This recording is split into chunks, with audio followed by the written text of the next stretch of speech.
Mahal yung promise ring. Hindi yung parang santan, gawang santan lang. Yung... Sapat na yung yung sinabi niya na promise, iingatan ka at lagi siyang nandyan sa'yo. Yung mata ni Sonia, in love Talaga eh. Kaya ang iimbestiga natin today, bakit matamis ang unang pag-ibig? Oh, parang nag-slow mo lahat, no? Kapag Ayan, kasama so mo naramdaman siya. mo yan kay Mr. Promise Me. Of course, may ganun naman. Lagi ako may thinking na kung sino yung first boyfriend ko, Sarah. I pray to God na siya na yung maging husband ko. Wow. Gusto ko yung part ka din ng life ko. Kumbaga, may plano ko sa life ko, pero kasama ka rin doon sa plano na yun. Nakita mo ba yan kay Promise Ring? Baka hindi ko naman tinanggap siguro yung promise mo. This hearing is hereby called to order in 3, 2, 1.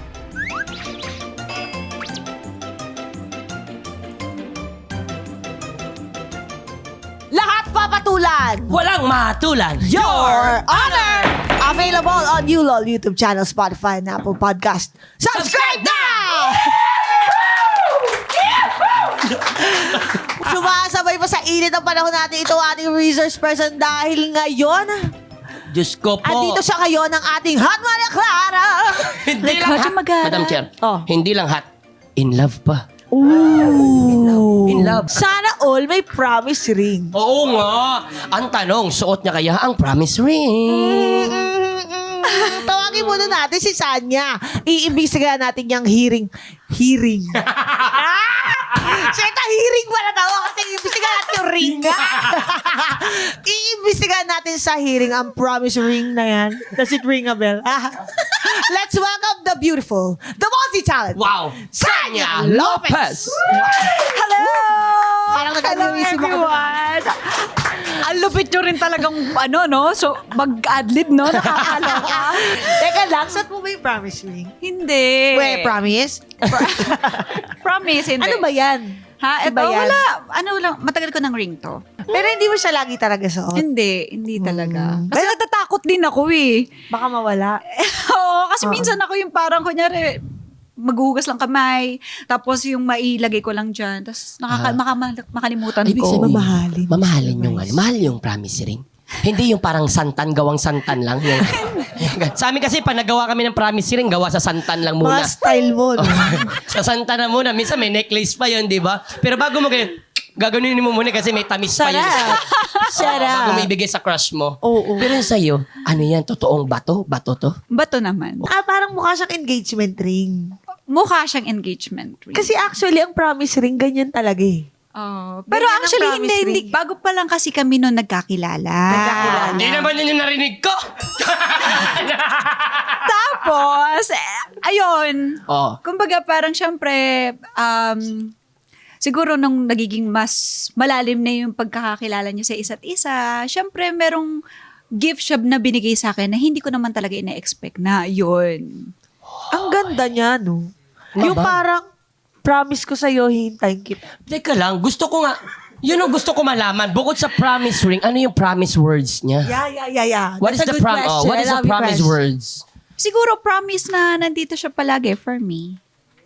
Nakakatakot. Ganun lang. Oh my God, ano ba siya? Multo? Hindi, sabi ko nakakatakot. Nandyan lagi. Hindi na.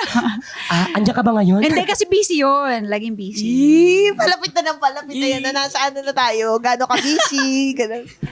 Oh. Pero din nga, sabi niya lagi siyang nandyan for you. Oo. Yun yung, syempre, di ba, masarap rin naman sa pakiramdam na kapag binigyan ka ng, kahit naman hindi siya ring talaga, or kahit na ano pang klaseng regalo ng isang tao sa'yo, masarap rin sa pakiramdam na merong, sapat na yung, yung sinabi niya na promise, iingatan ka at lagi siyang nandyan sa'yo.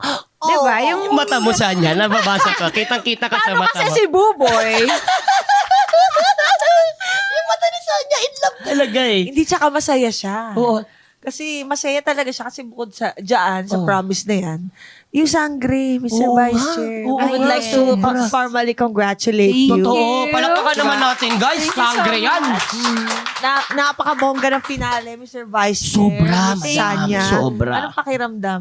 Siyempre, mixed emotion, of course. Kasi hindi ko alam kung matutuwa ba ako, magiging masaya ba ako, o malulungkot ako. Siyempre, malungkot kasi hindi natin alam na hanggang dito na lang ba sina Danaya, Perena, Amihan, Alena. 'Di ba? At yung ibang mga sangre. Or magkakaroon pa tayo ng iba't iba pang mga kwento tungkol sa Encantadia. Pero ang hindi ko makakalimutan si Buboy Wantok. Ikaw wala kang love interest doon. Ito As nakakatawa. Wantok. Ay! Hindi, wala pa. Wala pa. Hindi ko nga alam kung paano ako nagkaanak doon.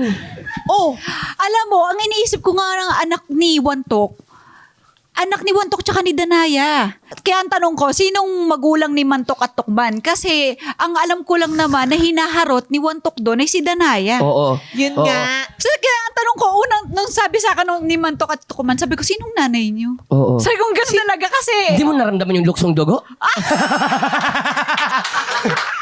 Hindi kasi sa Encantadia or Sangre, kapag nagganito po tayo, Madam Cha, Yan yan po, nga, kabila po. daupang palad. Ayan po, pag nagdaupang palad po tayo, So, buntis ka. kailangan ano yan? Oo. Opposite. Nangyari, nagganin siguro kami ni Danaya. Nag-appear lang. Pang, 9 months. Oh, 9 months. Pumasok pa si Cassiopeia.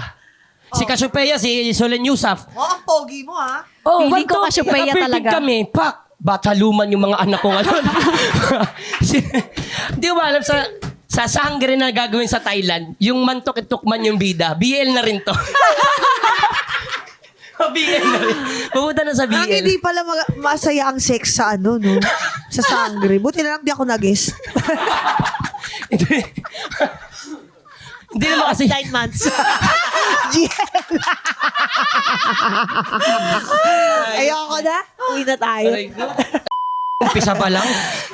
Okay, yun tapos na nga yung sangre, Mr. Vice Chair. May bago namang racket tong ano natin, Hot Maria Clara. Midnight Girl na siya ngayon. Yes. Dahil may movie siya, Midnight Girls. Can you tell us about Midnight Girls? Ayan. Tuwing anong oras ba ito lumalabas? Wala ka gabi. gabi to. Gabi-gabi. Konbanwa, hajimimashite, sanya des. Oo, iba din. Wow. Kababanan. Hindi kaya ni Honjin yung ano mo, nagbigay ng promise ring, kaya busy siya, malayo siya. Uy, issue. Hindi. Tsaka ituhan mo kami, nakaka-excite. Nakita Oo. namin yung trailer. Parang Ang ganda. Yes, nako, thank you. Sa mga hindi po nakakaalam, ang Midnight Girls po ay tungkol sa sisterhood. Kung saan, syempre may mga apat na babae na pumunta sa Japan, sa Nagoya, at nakipagsapalaran doon. Yun. At sila yung apat na babae na may mga kanya-kanyang battle sa buhay nila. Yan. Sinubukan nila talagang lumaban sa Nagoya. Ganda Ang ng ganda boses ng- si Sanya, no? Ang ano, no? Pag nagsalita siya, parang... parang anytime, bigla akong... Kung saan niya pa nagsalita ko, bigla akong babagsak. Parang hinihili yung boses ko. Parang nagsasalita yung hangin, no? Oo, kasi nga sangre nga siya. sangre, Tapos iba. Midnight Girl. So, dapat yung boses niya pang midnight. Oo, paus, parang Parang- papaus na eh. Oh, wah. Oh, wah. Hindi mo kung maganda lang yung ano nyo, sound system nyo. Hindi. Ikaw talaga. So ano pa yung mga ginawa niyo sa Nagoya? Gusto ko yung line mo dun sa trailer. Yung Sabi niya na, Ano yun sa- ako yung pinaka number 1 puta. Ano sabi mo? I'm the best puta. I'm the Yeah. best puta.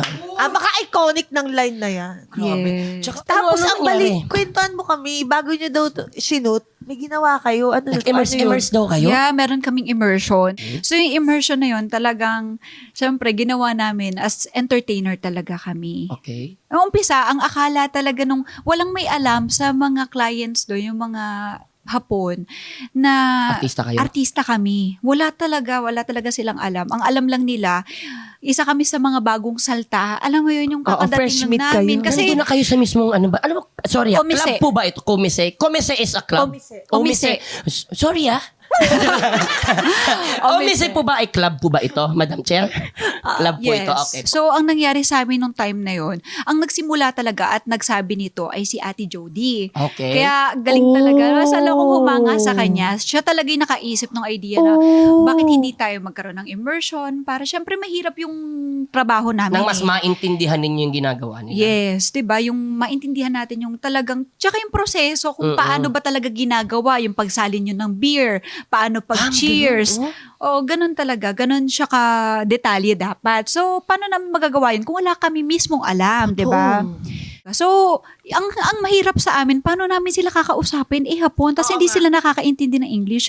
So, kailangan, buti na lang nga, meron kaming, ganun rin ang ginagawa nila sa mga nag-uumpisa pa lang na bagong mga salta nila, tutulungan muna nila May hanggang... translator, gano'n? Nakashadow. Oo. Parang nakashadow, ganun. nakashadow. Paano shadow? At literal sa likod mo? Oo. Sabihin mo ganito.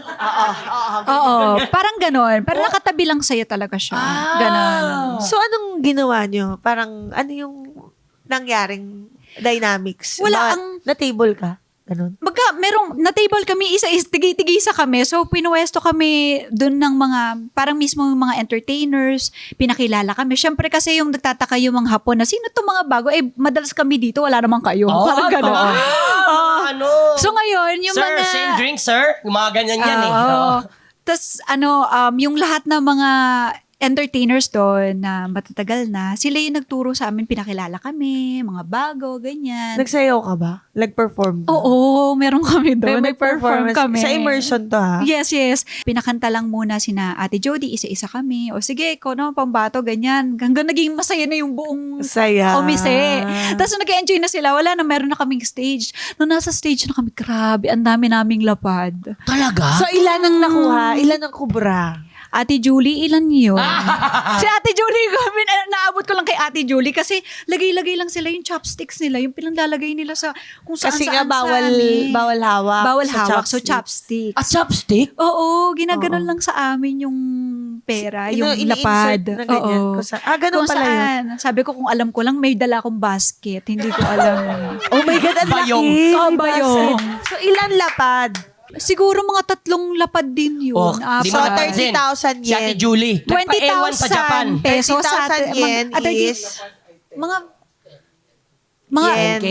to PHP. Oh. Convert natin. pero mababa yata, no? Mataas-taas pa nun Mababa na eh. yung lapad ngayon eh. Dati kasi 5K alam ko eh. Oh, alam ko lapad. 5K isang lapad. So, mga- 11,403.92. Yes. Ang kumbra ni ano.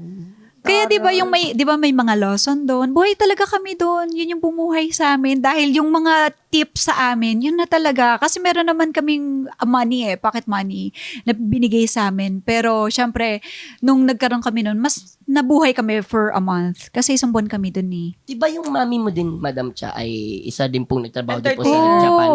Doon siya nakatira. Ah, Doon siya talaga po? nakatira Hanggang talaga. ngayon? Yeah. Doon na yung life niya eh. So, 6 years old pa lang ako, nandun na siya. Tapos yan na siya, number 1 siya, mga ganun. Ah, Yung mga talaga? number one. Oo. Kapag number 1 ka, as in, yung maganda ka, Siya ang star. mabenta ka talaga. Oo. Wow! Tapos galing. ganun, sinasamahan ko din siya sa training niya sa Bellstar before. Oo. Yung nagtitraining siya ng sayaw-sayaw na Oo. sinahampas pa nga siya ng patpat. Ah, talaga? May ganun? Pag mali, oo.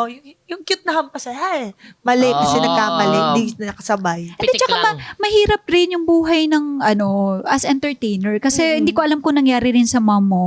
Pero ang nangyari sa kanila, so may sideline pa sila. So Meron pang sideline. ang ginagawa nila, magtatrabaho sila sa umaga. Tapos after nila magtrabaho, mag-ano pa yan. Kasi everyday sila nag-rehearse. Kasi minsan iba-iba yung pinapakita nila. Oo. Sinasayaw nila. So magre-rehearse sila. O kaya gagawin nila mag-o-omise na, tatrabaho Oo. na sila omise. After that, saka pa lang sila magre-rehearse. Oo. Tapos diretso sila sa bahay nila. Minsan daw matutulog lang sila, diretso trabaho ulit. Oo. So halos wala talagang tulog lahat. Ay, no? At ilang taon Kasi na nilang madaming ginagawa racket yun. din dun eh. Parang kaysa anong gagawin ko, wala akong gagawin sa umaga. Hanap na Sa lang sila bagay. ibang racket. Mm-mm. Tsaka in fairness naman, maganda ang trabaho sa Japan. Mhm, mhm. In fairness yung like maayos. Alam ko nag-pick ng kabuti yun eh, mama ko. At some point Oo. meron siyang ganung racket. Sagluto siya sa fast food. Mm-mm. Yun yung mga natatandaan Grabe, ko. multitasker talaga. Oo, Oo. nagluluto siya ng tempura. Ganun. What? Pero Ang galing maayos din. kasi. Oo.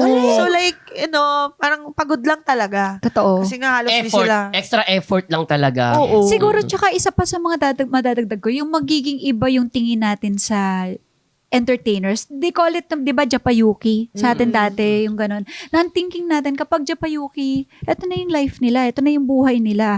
Dito na lang yung parang, they thought sex worker agad. Di ba? Na hindi nila alam na hindi ninyo, to be honest, yun nga yung sinabi ko, na yung mga Hapon, hindi talaga sila bastos. Oo. Hindi, kasi True. bawal talaga sa kanila yun. Yun nga yung sinasabi natin na mas maingat sila doon. So, wala talaga siyang ganun. Not unless pinayagan mo. Oo. Parang jowa-jowa O na kayo. nagiging jowa-jowa na nila. Because I have met some Tama, of tama. my mom's Meron syempre ako mga nakasamang mga ni Honji. Yes po. Kasi si mama ko, siyang muntik na umubos sa mga hapon talaga. Bakit? Parang dalawang jowa niya kasi nategi talaga. Talaga. Talaga ba? Nategi. Anong kinamatay?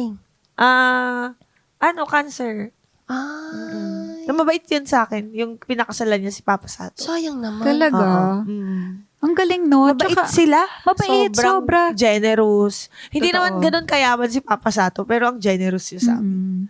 Mm. Grabe. Hindi, totoo yun. Kasi meron nga raw sila sabi nga, ang mga galante talagang mga Hapon doon, talagang bibigyan ka ng mga gusto mong bag. Oh? Dadaling ka nila sa labas, walang mangyayari ha. Pero Oo. dadaling ka sa labas, Treat lang, treat. lang. Oo, treat lang. Pagpapa-thank you lang na, syempre napasaya mo sila. Kasi usually, yung mga Hapon, malulungkot sila. Bakit Ah, Kasi malungkot? parang umiikot na lang daw, yung base sa kwento ng ibang Hapon, umiikot na lang daw yung buhay nila sa trabaho. Tapos, bahay, parang yung hindi nila nafe-feel doon. Parang matutulog lang sila. Tapos Oo. gigising sila para magtrabaho lang. Oo. Tapos yung love talaga, yung talagang happiness na nakakapag-enjoy sila, parang madalang. Ang nakakapagbigay lang sila ng saya sa kanila is eto nga, yung mga bagay na etong umise, ganon. Mm-mm. And hindi ko alam na sa Japan pala na hinahayaan nila na yung parang legal ha, na yung asawa ko papayagan kong mag-umise. Ang galing, no? Oo, yung parang minsan kasama pa nung asawa sa bahay, yung entertainer, na wala lang, yung parang Work ko yan eh. Parang ganun. parang sa entertainer Oo. work ko yun eh, pero Oo. sa wife masaya yung asawa ko. Oo. Culture nila yun eh. Parang Wow. ganon. Part ng Tanggap, culture nila tanggap. yun eh. Mm-mm. Oo.